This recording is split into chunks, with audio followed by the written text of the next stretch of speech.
Praise the Lord. හිතෝපදේශ පොතේ 23 වෙනි පරිච්ඡේදයේ 31 සිට 32 දක්වා කියවුවොත් ඒ ස්ථානයේ සඳහන් වෙලා තියෙනවා මුද්‍රික පානය රතුව පෙනෙන විටත් පාත්‍රයේ දිලිසෙන විටත් ඒක සියුම් ලෙස වැක්කිරෙන විටත් ඒ දෙස නොබලන්න. අවසානයේදී ඒක සර්පයෙකු මෙන් සපා කාලා පොළඟෙකු මෙන් දෂ්ට කරයිලු. දැන් හිතෝපදේශ පොත ලිව්වේ මේ පොළොවේ යේසුස් වහන්සේට පස්සේ සිටිය ප්‍රඥාවන්තම මිනිසයා වන සොලොමන් රජතුමා.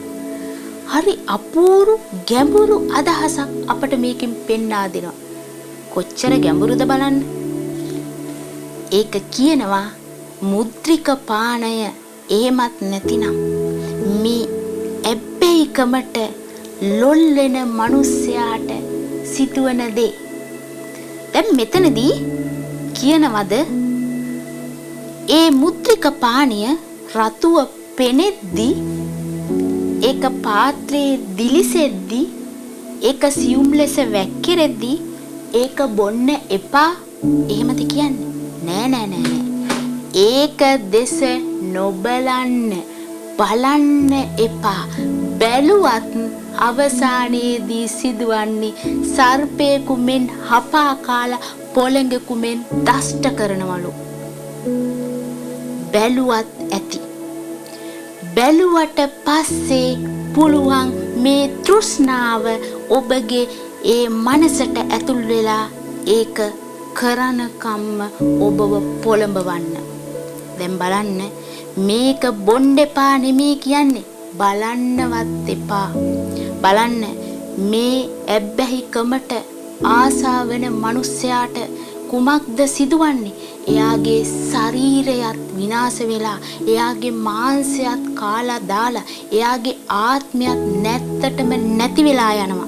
ඒක අවසානයේදී සර්පයෙකු මෙන් සපා කාලා පොළඟෙකු මෙන් දෂ්ට කරනවා කියනවා.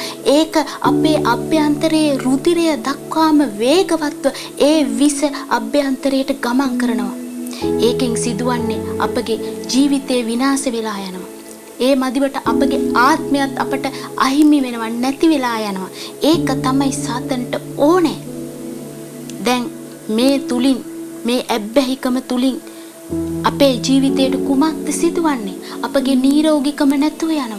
නිරෝගීකමට පහර ගන්නවා. ශරීරයට පහර ගන්නවා. ඔබගේ රූප ස්වභාවයට පහර ගන්නවා. ඔබේ දීර්ඝායුෂයට පහර ගන්නවා. ඔබගේ සඵලත්වයට, ඔබගේ ශාස්ත්‍රීයත්වයට, ඔබගේ වර්ධනයට, ඔබගේ කාලයට, ඔබගේ මුදල් වලට, ඔබගේ දරුවන්ගේ ජීවිතවලට, ඔබගේ බිරිඳට, ඔබගේ ස්වාමි පුරුෂයාට, ඒ විතරක් නෙමේ ඔබගේ පවුලට සහ සමස්ත සමාජයටම පහර ගහනවා මේ ඇබ්බැහිකම දෙස බැලුවත්. මේක නේද මේ කියන්නේ? මේ දෙස නොබැලුවොත් එහෙම ඔබේ ජීවිතේට කොයි තරම් වටිනා දේවල් එකතු වෙනවද? ඔබගේ කාලය ඉතුරු වෙනවා. ඔබව ශාස්ත්‍රීක වෙනවා. ඔබව සඵලවත් වෙනවා. ඔබට නිරෝගී සුවය ලැබෙනවා. ඔබට ලස්සන ශරීරයක් ලැබෙනවා. ඔබට මේ පොළොවේ දීර්ඝායුෂ ලැබෙනවා. ඔබට මේ ලෝකේ පමණක් නොව මතු ලෝකෙදිත් ඔබට ජීවිතයක් තියෙනවා. කොයිතරම් ගැඹුරු දෙයක් අපට සොලොමන් රජතුමා මේ ස්ථානයේදී උගන්වනවද? අපට දෙවියන් වහන්සේ තුලින් කතා කරනවද? ඒ නිසා මේ දෙස නොබලන්න. ඒක ඊටාම විසයි. ඒක ඊටාම විස සහිතව අපේ ජීවිතය ආග්‍රහණය කරන. එහෙම නැත්නම් ඒක ආක්‍රමණශීලීව ඇවිත් අපිව විනාශ කරලා දානවා. අපගේ ආත්මයත් අපිට අහිමි වෙන තැනටම මේක අපගේ ජීවිතය විනාශ කරලා දාන්න පැමිණෙන උගුලක්. ඒ නිසා කියනවා සොලොමන් රජතුමා ඒක අර ලස්සනට රතු පැහැයට ඒක දෙස තියෙද්දි ඒක බලන්න එපා. ඒක පාත්‍රයේ දිලිසෙනවා. ඔබට පේනවා ඒක දිලිසි තියෙනවා. ඒක වැක්කිරෙදි හරි සියුම් ලෙස වැක්කිරෙනවා. හැබැයි බලන්න එපා. බලන්නවත් එපා. බැලුවත් අපිව මේ විනාශයේ මේ උගුලට ඇදලා ගන්න පුළුවන්. මෙන්න මේ තෘෂ්ණාව නැමැති මෙන්න මේ මත්පැන් වීදුරුවට, එහෙමත් නැතිනම් මෙන්න මේ ඇබ්බැහිකමට. ඒ නිසා මේක දෙස බලන්න එපා කියනවා. අපේ ජීවිතේ කොයි තරම් අපට ගැඹුරින් උගන්වනවද කතා කරනවද අපේ ජීවිතය හදාගන්න. මේ විනාශයට ඇබ්බැහිකමට තරුණ දරුවන් ඇතුල් වෙලා තරුණ තරුණියන් ඇතුල් වෙලා කොයි තරම් අද අපි දකිනවද ඒ දරුවන්ගේ ජීවිතේ විනාශයට ගමන් කරනවා. කොයි තරම් ඒගොල්ලන්ගේ ජීවිත අද අතරමං වෙලා තියෙනවද? කොයි තරම් පෞල් ජීවිත ඒ නිසා විනාශ වෙලා තියෙනවද? කොයි තරම් දරුවන්ගේ ජීවිත ඒ නිසා විනාශ වෙලා තියෙනවද? ඒ නිසා මෙන්න මේකින් ඉවත් වෙන්න. මේ දෙස බලන්නවත් එපා. ඔබගේ ජීවිතේ මේ ලෝකයේ සතුට වෙන්න සමහර අය හිතනවා මේක සතුටක්, මේක ප්‍රීතියක්, අපේ ප්‍රශ්න අමතක කරන්න පුළුවන් හොඳම විසඳුම, හොඳම ක්‍රියාමාර්ගය මෙන්න මේ දිලිසෙන මත්පැන් වීදුරුව, මෙන්න මේ දිලිසෙන ඇබ්බැහිකම දෙස බලා සිටීම. නැත්තම් ඒක ලබා ගැනීම තමයි. අන්න ඒ තුලින් අපට ප්‍රශ්න අමතක වෙනවා.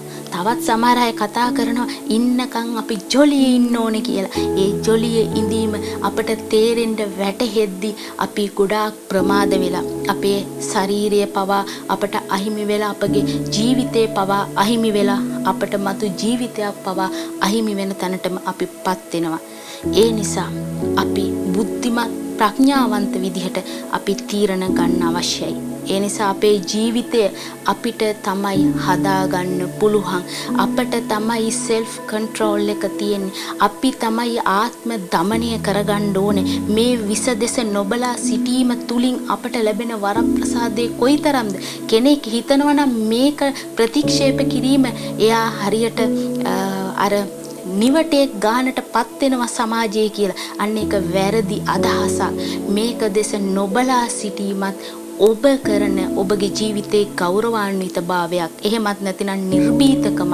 එහෙමත් නැතිනම් ඔබ තුල තියෙන මහ පුදුමාකාර ආත්ම විශ්වාසයක්. ඔබ දන්නේවත් නැහැ ඔබේ ජීවිතේ කොයිතරම් ජයග්‍රහණය කරා මේ ඇබ්බැහිකමින් ඈත් වීමෙන් ඔබට ගමන් කරන්න පුළුවන්ද කියනවනේ. ඔබේ ජීවිතේ ඔබ මහත් වූ ඔබේ දියුණුව කරා ඔබ ගමන් කරනවා. සඵලත්වයේ කරා ගමන් කරනවා. ශාස්ත්‍රීයත්වයේ කරා ගමන් කරනවා. දීර්ඝායුෂ පවා ගමන් කරනවා. ඒ වගේම ඔබේ ජීවිතේ ඔබ රූපස්වභාවයෙන් රූපශ්‍රීයෙන් ඔබ අලංකාර වෙනවා. ඔබට දෙවියන් වහන්සේ දුන්නු ලස්සන මේ ශරීරය ඔබට නැවත දෙවියන් වහන්සේට බාර දෙද්දි ඒක ලස්සනට ඒ ආකාරයෙන්ම ඔබට බාර දීලා සතුටින් යන්න පුළුවන් විදිහට ඔබගේ ජීවිතේ ඔබට හැඩගැහෙනවා. මෙන්න මේ විස දෙස ඔබ නොබලා සිටීමේ මම විශ්වාස කරනවා ඔබගේ ජීවිතයට ගැඹුරින් මේ හිතෝපදේශ පොතේ කතා කරා වූ මේ පණිවිඩය ඔබගේ ජීවිතයට ඔබ ලබා ගත්තා කියලා. ඔබට ආශිර්වාදාත්මක දවසක් වේවා. God bless you.